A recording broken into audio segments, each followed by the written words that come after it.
Daily newspaper calls him one of the most exciting performers at the forefront of the burgeoning movement in the Nairobi live scene.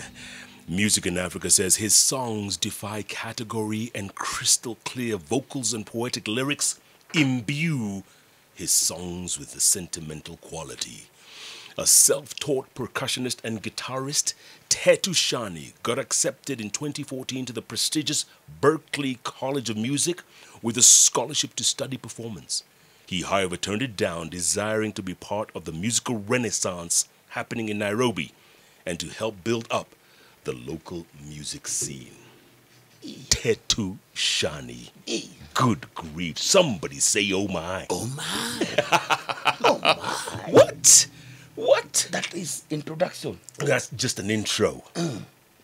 Jeff Koinange. Yes, sir. The business daily describes him as they describe it as the guy who applies mihadi in his hair. You know, there's someone in traffic on Magadi Road. Karibu Asusu. Tetu Shani, welcome to Hot 96. Oh, thank you. My goodness, what a talent, huh? What a talent. So let's first go to that line. You turned down a scholarship to go to Berklee. Yes. Back in 2014, I got a scholarship, significant scholarship to study at Berklee College of Music. And as you know, for any musician, that's a dream. But I turned it down. And I turned it down because of my overwhelming belief in Nairobi and what we have. I said, you know what, I think I'd rather be a pioneer than just another rat in the race somewhere in Boston.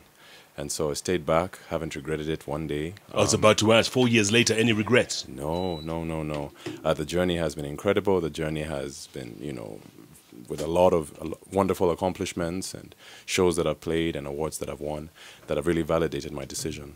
And so, yeah, I'm happy. What did your parents think of your decision? Well, you know,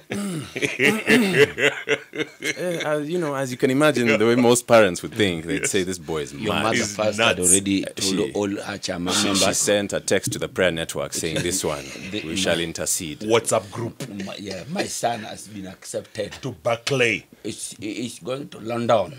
Is it London No, or Boston? Boston. Oh, Boston. Yes, close. It's the same place. Close. Yeah. So mom has already sent to all her prayer networks. Yeah, you see. Then you wake up and tell her, you know, mom, I'm not. Mom, by the way. By the way, you know what? Yeah. And then I'm telling her deep things like, I just feel there's a renaissance in Nairobi, you know. Rena Agoa. Rene Ginene. Rena Ginene. I met Tetu much closer the first time we were in Kisumu during Engage. And I told him, bro, this is it. What? This is it. It's perfect. Have you seen? You had seen the future. I'd seen everything that music is all about in this one guy. I was at a gig at Delta Place. We were there with you. I took you there. You showed up. I just didn't show up, man. I was part of it. Just because you said 3 lines doesn't mean you were part of it, man. Bro, what's your problem? You said 3 lines and you disappeared. Tetu was the main act. You can't give me props. Okay, anytime. you were sweet, man. You were sweet. You were smoking. Sweet tenor, sweet. Focus. Can we finish Tetu's Tetu. interview? So it says here you are self-taught. Yes, yeah. Go on. Well, you know what? I feel the fact that I'm self-taught is actually just the Nairobi way to go, because when I look at a lot of my peers, I realize that most of us are self-taught. In fact, if you remember the one who was at the Olympics who taught himself how to throw the javelin. Yeah, Julius Yego. Yes, Yego. He was self-taught as well. And I feel like that's the Nairobi spirit. You know, to a certain degree, the institutions have not provided enough support networks for a lot of people to do their thing. Yeah. And so a lot of us are just teaching ourselves how to do what we need to do. And so that's what I did. Taught myself how to play percussion, taught myself how to sing and play guitar, basically. But, you know, how did you start? Did you know that you love these instruments? Did you know that this is my thing? Did you know way back? No, I just was broke, Jeff.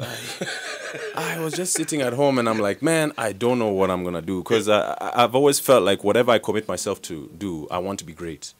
And I said, man, I don't know if I'm cut out for the office life. And so I remember sitting there in the living room of my mom and dad's house, and in the corner there was an instrument called a djembe from Senegal, because I lived in Senegal for 7 years. That's where I grew up. And I remember thinking, I'm not too bad at this thing. I can play it. You know, I wonder if I can make a career from this. And literally my first show was at Alliance Francaise playing for Stan, a guy called Stan Brown. he was releasing his brown album, Brown Music. And I remember just saying, let me play one song. And he's like, okay, I'll let you even play 3. And that's literally how my career kicked off as a jazz percussionist. Good Lord. Yeah. You grew up in Dakar? I grew up for my teenage years. Most of my teenage years were in Dakar, but I also grew up in a place called Mauritania in Nouakchott. Nouakchott. Yes, I've been there. Twice. yeah. I've been there twice. Yeah. You've been to Nouakchott? Yes, twice. How did you get there? You know, when you're going to Nouakchott, you don't pass it. You unashuki up.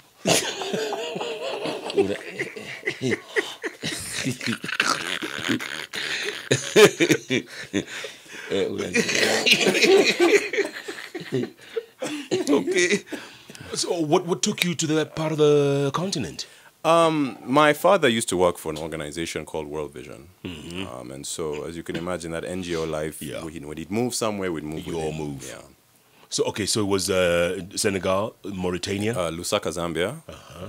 And then when I went for uni, it was in Vancouver, and then I transferred to a school in Los Angeles, and then came back in 2010. And what did you study? Communications. Oh. Yeah. And music was not on the horizon? Let me tell you, if you had asked me in that season of my life whether I'm a musician, I would have given you an emphatic no. In fact, I didn't even think I could play any kind of instrument. And that's because I think in my family, I'm the first in my entire extended family to pursue music as a career. So there was no precedence. There was no, this is what a musician looks like. So yeah, it was only much later in life. In fact, I wrote my very first song when I was 28. Which was? It was Round and Round. So you're saying it's never too late. Is that what you're saying? That's exactly what I'm saying, Jeff. If I could write my first song at 28, and if I could be, accomplishing what I'm accomplishing right now at age 32, you don't have to be 18 to start this thing. Your path is your path, regardless of what age you start. If it's your path, it's going to be full steam ahead. Muskia.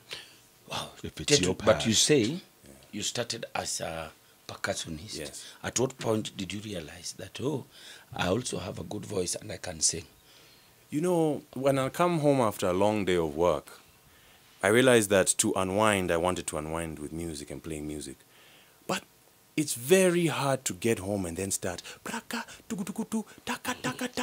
beating on a drum to somehow bring yourself in the feeling. So what I'll do is I'd pick up a guitar and I just strum a few things. And after some time, what I was playing, I liked. And after some time, I began to write to it, just express myself with my feelings. And then the point at which I knew that this was a potential career is when I took what I'd written, I put it on SoundCloud. And people were like, my goodness, this is amazing. And I submitted it to a website in the US. It's called AudioKite, where 100 people from across the United States listen to your song and provide feedback. And it ended up in like the 98th percentile of the songs submitted. So I said, Wow. Okay, this is something that maybe I can pursue as a career. And if someone was to ask you, describe your music, what would you say? Almost every one of my songs is a different genre. So I call my music mood music. And the reason I call it mood music is because I have a music mantra that says for every color on the spectrum of emotion, there's a song. When I got back to Kenya, I realized that people were dictating what Kenyans listen to. But when I look at emotion, I look at it as a spectrum of color. And when people were saying Kenyans only red, blue, and yellow. But I said, but Kenyans are human beings.